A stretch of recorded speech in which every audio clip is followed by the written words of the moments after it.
అలక్పేట ప్రభుత్వ అంధబాలికల వసతి గృహంలో జరిగిన దారుణం వెనుక చాలా విషయాలు బయటకు వస్తున్నాయి. బాలికల హాస్టల్లో అబ్బాయిని స్కావెంజర్గా పెట్టుకోవడంపై విద్యార్థుల తల్లిదండ్రులు మండిపడుతున్నారు. అమ్మాయిల్ని తరచు ఇబ్బంది పెడుతూ హాస్టల్ వార్డెన్ చర్యలు తీసుకోకుండా అక్కడ జరుగుతున్న విషయాలను ఎవరికీ చెప్పొద్దని ఒత్తిడి తెస్తున్నారు.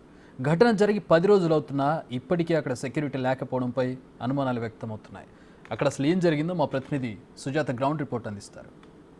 అలక్పేటలోని ప్రభుత్వ అంధ బాలికల వసతి గృహంలో గత కొన్ని రోజుల క్రితము 8 సంవత్సరాల బాలికపై అత్యాచారం జరిగింది. ఇక్కడే పనిచేస్తున్నటువంటి వ్యక్తి ఆ బాలికల మీద అత్యాచారం చేయడం, ఇక్కడ ఉన్నటువంటి వార్డెన్ కూడా గత కొన్ని రోజుల నుంచి ఇక్కడ ఉన్నటువంటి పిల్లల్ని వరుసగా ముగ్గురిని 4 పిల్లల్ని బయటికి తీసుకువెళ్లడం, కనీసం తల్లిదండ్రులకి రెస్పాండ్ ఇవ్వకుండా ఆ విధంగా బయటికి తీసుకెళ్తున్నటువంటి ఘటన జరిగింది. ప్రస్తుతం మనము ఇక్కడే ఏదైతే వసతి గృహం ఉందో బాలికలకి సంబంధించి ఆ వసతి గృహం దగ్గరే ఉన్నాము. గత కొన్ని రోజుల క్రితం జరిగినప్పటికీ కూడా ఆ విషయాన్ని బయటికి రాకుండా అటు వార్డెన్, ఈ హాస్టల్లో పనిచేస్తున్నటువంటి ఇన్ఛార్జీలంతా కూడా మేనేజ్ చేసుకుంటూ వచ్చారు. ప్రస్తుతం మనం చూస్తున్నాం కదా, వీళ్ళకి ఏదైతే హాస్టల్ ఉందో హాస్టల్లో వసతిని కూడా మనం చూడొచ్చు. అంటే ఇదే రూమ్స్లో పిల్లలు అనేది రెగ్యులర్గా ఉంటారు. మొత్తం కూడా 3 బెడ్స్ అనేవి ఇక్కడ అవైలబుల్ ఉంటాయి.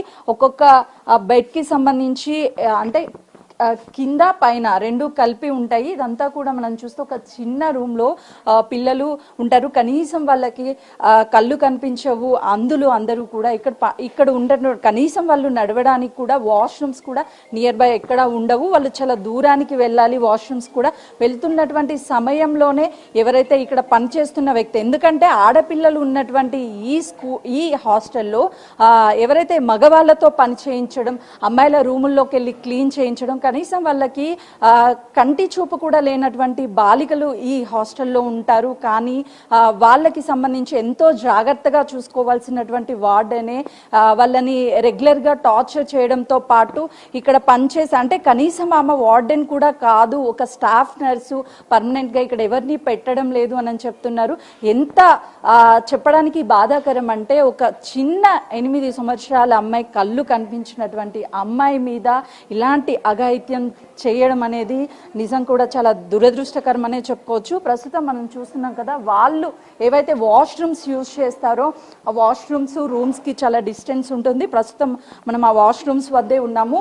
బాలిక ఎప్పుడైతే వాష్రూమ్ కోసము ఈ దూరానికి వచ్చిందో, ఈ వాష్రూమ్లోనే స్వయాన తను అమ్మాయి ఉన్నటువంటి సమయంలో వాష్రూమ్స్ క్లీన్ చేస్తాను అని చెప్పి వచ్చి ఆ 8 సంవత్సరాల బాలిక ఎవరైతే ఉన్నారో ఆ బాలిక మీద అత్యాచారం చేసినటువంటి ఘటన ఉంది. అయితే జరిగి 10 రోజులు అవుతున్నా కూడా కనీసం వార్డెన్ కానీ లేకపోతే ఇక్కడ ఉన్నటువంటి వాళ్ళు ఎవ్వరూ ఈ ఘటనని బయటికి రానివ్వలేదు. 6, 7, 8 తారీఖుల్లో ఉన్నటువంటి సీసీ ఫుటేజ్, ఆ రోజు ఏదైతే ఘటన జరిగిందో ఘటన జరిగిన రోజు అటువంటి సీసీ కెమెరా ఫుటేజ్ అంతా కూడా డిలీట్ చేశారు. ఎక్కడ ఆధారాలు లేకుండా చేశారు. అసలుకి అందరూ తల్లిదండ్రులు అడుగుతున్న ప్రశ్న ఒక్కటే, ఎలా అమ్మాయిలకి సంబంధించినటువంటి హాస్టల్లో అటు ఫస్ట్ క్లాస్ నుంచి 10వ తరగతి చదివే అమ్మాయిల వరకు ఈ హాస్టల్లో ఉంటారు. మరి అలాంటి అమ్మాయిలకి రక్షణ ఏ విధంగా ఉంటుంది అనే దాని మీద చెప్పండి. ఇప్పుడు రెగ్యులర్గా మీరు లోపలికి వస్తే ఒక జెంట్స్గా లోపలికి ఎలా చేస్తారా మిమ్మల్ని? అలాంటిది మీరు ఒక తండ్రి అయి ఉండి పాపని తీసుకువెళ్ళాలి ఇక్కడికి లోపలికి అని చూసుకోవాలి అని మీకు ఉంటుంది. అలాంటప్పుడు మిమ్మల్ని పంపించినప్పుడు ఇక్కడ ఒక అబ్బాయిని ఎలా పనిలోకి పెట్టుకున్నారండి? అదే అంటున్నాం మేడం, మమ్మల్ని నమ్మనించలేదు. ఏ రోజుని మళ్ళీ నాన్నుండగానే వచ్చి బండలు అవన్నీ దుడిపించింది మేడం. బండలు అవన్నీ దుడిపించి అవన్నీ చేస్తున్నది. ఇంకా పని ఉన్నదని అన్ని మొత్తం మగపిల్లని పెట్టి చేపించింది. ఆడపిల్లలు పెట్టవచ్చు కదా మేడం. అవన్నీ పెట్టి తుడిపించి వాడు వెళ్ళిపోతుండే. ఇన్ని దుడ్లు 200, 100 రూపాయలు చేతిలో పెట్టి వాడు తీసుకొని ఇట్లా వెళ్ళిపోతున్నాడు. రోడ్డు మీద ప్లాన్ తీసుకొని వస్తే మాకేం విలువ? ఇంకేం జీతం తీసుకుంటలేరా వాడు? మా పిల్లల సార్ మేము ఏమి ఇస్తలేరు చెప్పు మేడం. అట్లనే మేము ఇప్పుడు అడగాలనే వాడిని పిలుస్తున్నాం. మేము కావాలి ఆవిడ ఎవరైతే పని తుడిపించిందో ఆవిడ మొబైల్ పిలిచినామంటే మేడం రావాలి ఇక్కడ. మాకు హక్కు వాళ్ళకేముంటుంది మేడం? నువ్వే చెప్పు. పరాయి వాళ్ళకేముంటుంది? నా బిడ్డను చూడాలి, నా కొడుకులను చూడాలి, నా బిడ్డను చూడాలి, మంచిగా పెట్టుకున్నారా, మంచిగా పెట్టుకున్నా లేరా అని చూడాలి. చూడడానికనే ప్రేమ గుంజే మంచి సామాన్ చదివి పెట్టి పోదామని వాళ్ళు ఉంటుంది కదా ఏ పేరెంట్స్కైనా. ఇప్పుడు మనమే వచ్చి చదివినప్పుడు వేరే వాళ్ళు వచ్చి చదువుతుంటే వాళ్ళకన్నా హక్కు మాకు లేదా? తల్లిదండ్రులకు లేకుంటుందా మేడం? అమ్మ చేతికి వచ్చిన ఆడపిల్లలు మనము ఇంట్లో ఉంటే ఎంతో జాగ్రత్తగా చూసుకుంటూ ఉంటాం. అట్లాంటిది ఇలా హాస్టల్లో ఉంచినప్పుడు వాళ్ళకి అట్లీస్ట్ వాళ్ళకి ఏం జరుగుతుంది అనేది కూడా బయట తెలియని పరిస్థితి. మరి ఎట్లా వాళ్ళకి ప్రొటెక్షన్? అదే కదా మన పేరెంట్స్ వచ్చి ఏమైంది బేటా ఎట్లా ఉన్నావు నువ్వు ఏం మంచిగా చూసుకుంటావు లేదని మనకి తెలియాలి కదా. లేదు మమ్మీ మేము మంచిగా చూసుకుంటున్నాం వాళ్ళు మంచిగా ఉండరు మేము మంచిగా చూసుకుంటున్నాం అని వాళ్ళు చెప్తే మనం సంతోషంగా ఉంటాం. వాళ్ళు ఏం చెప్పకపోతున్నారు. ఇప్పుడు హాస్టల్ ఫోన్ కూడా 4 రోజులు అయింది స్విచ్ ఆఫ్ చేసి పెట్టిండ్రు. ఎందుకు స్విచ్ ఆఫ్ చేసిండ్రు? ఎందుకు మేడం గుణంగా ఫోన్ ఎత్తుతలేదు. నిన్న సైలెంట్ లో పెట్టింది. ఆ మీటింగ్ లేదు అది అని 4 టీచర్లు చేసిన టీచర్లు కూడా ఎత్తడం లేదు. మా పిల్లలకి ఏమైనా సంగతి మాకు ఎట్లా తెలియలేదు మేడం చెప్పు. అదే అని మేము అచ్చనాకి ఏముండదు ఉండదు గడపడంటానని వెళ్ళి వచ్చినాం మేము. వస్తే ఇప్పుడు ఎవరు లేరు ఒకరికొకరు ఎవరు లేరు ఇప్పుడు. అయితే కనీసము 150 నుంచి 200 మంది పిల్లలు ఉంటున్నటువంటి ఈ హాస్టల్లో కనీసము ఎవ్వరు కూడా అటు వార్డెన్స్ కానీ లేకపోతే సెక్యూరిటీ కానీ ఎవ్వరూ లేరు. తల్లిదండ్రులు ఈ ఘటన జరిగిందని అటు మీడియాలో వచ్చినటువంటి కథనాల ప్రకారం చూసినప్పటికీ తరువాత ఇక్కడికి వచ్చి వాళ్ళకి కాల్స్ చేస్తున్న అటు హాస్టల్కి సంబంధించినటువంటి ఫోన్స్ ఏదైతే టీచర్స్కి సంబంధించినటువంటి ఫోన్స్ వీటన్నిటిని కూడా స్విచ్ ఆఫ్ చేసి పెట్టారు.